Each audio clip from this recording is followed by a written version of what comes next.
Hi, everybody. I'm Karen Moore, and I welcome you to the launch of Handouts. It's a series that I started that I hope will spark a desire in small business owners to help fellow entrepreneurs with tips and best practices to support us on this journey. Now, this is an endeavor that I started 10 months ago now.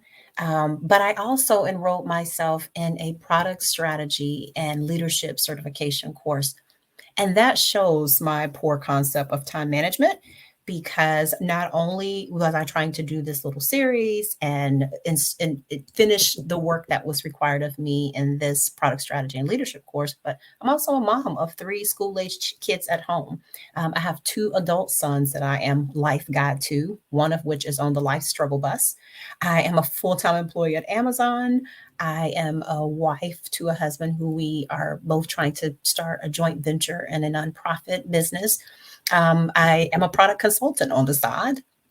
And I did not realize that all those identities would become daunting as you try to start something as simple as a podcast series. But over this past several months, I did manage to record 6 episodes that I hope to make live over the next couple of weeks. And it was fun. It was so exhilarating to just talk to other small business owners about their passion, what gets them excited, what they're doing to hopefully transform, the community around them.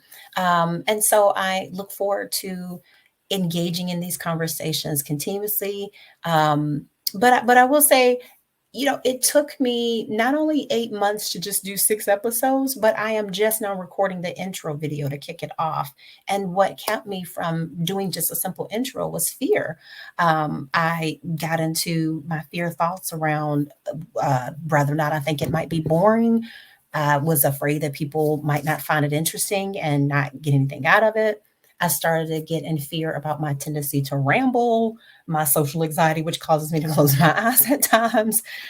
Fear literally gripped me around doing something as simple as recording myself for these last few months, up until I found Michelle Obama's book, The Light We Carry.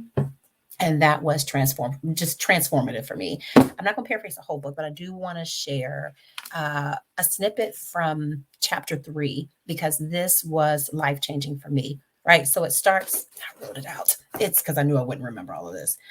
Each of us carries a bit of inner brightness, something entirely unique and individual, a flame that's worth protecting. When we're able to recognize our own light, we become empowered to use it. When we learn to foster what's unique in other people around us, this was the part for me, we become better able to build compassionate communities and make meaningful change. That's all I'm trying to do here. Make meaningful change. Learn to recognize what's unique in other people and foster that light. That's my whole goal, right? So when it gets down to it, I had to ask myself, okay, what's unique about me? What gets me excited? What sparks interest and just a light in me? And it's when I talk to other entrepreneurs about their endeavor. So I took that snippet from the book and just let it motivate me to get in here, record my intro, get this thing going, and continue to expand my network and start inviting people to conversations. Now, I want to share one more quote from the book. That's this is also relevant. We humans share the impulse to strive for better always, no matter what. We become bold in brightness. If you know your light, you know yourself, you know your own story in an honest way. Self knowledge builds confidence, which in turn breeds calmness and an ability to maintain perspective, which leads to being able to connect meaningfully with others. One light feeds another. So you should find strength in your own light rather than be consumed by what others think of us. I found so much power in that statement because as I quoted all the identities that I have, I let those identities consume me, to the point where I didn't do something as simple as record this intro. I let fear consume me versus focusing on my light and what really compels me, to want to share my light with other people. I started focusing on what brings me gladness and those sources of gladness, and then making time for that.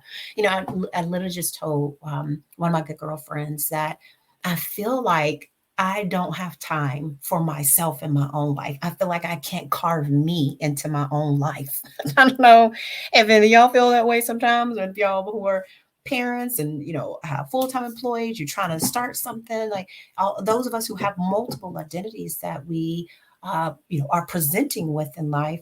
It's challenging sometimes when all of those identities come with certain levels of responsibility and obligations, and you know just literally, constraints on your time. Excuse me, I'm battling a cold. I'm trying my best to fight through it and record this episode at 6 in the morning while all the toddlers are asleep. Um, so yeah, so I hope this encourages you to think about your sources of joy. Think about what illuminates you. Think about what makes you feel like you are stepping into your own light, and be willing to share that light with other people. And that's what I hope to do with this series. I hope to find people who are walking in their light, small business owners who are using what they find of value and trying to transform the world with that. I want to capture those stories, have conversations with those people, and hopefully inspire you. And also for small business owners, I hope you find the tips they share helpful. And I hope you are inspired by their journey as well. So thank you so much for watching. Looking forward to launching more episodes. Hopefully, I will get some sort of system of time management down so that I'm not doing this every 10 months, but it can at least crank these out once a month. That's my goal. Once a month. We can do this, Karen. We can do it. All right. So I hope you enjoy it, and I look forward to connecting with you all soon.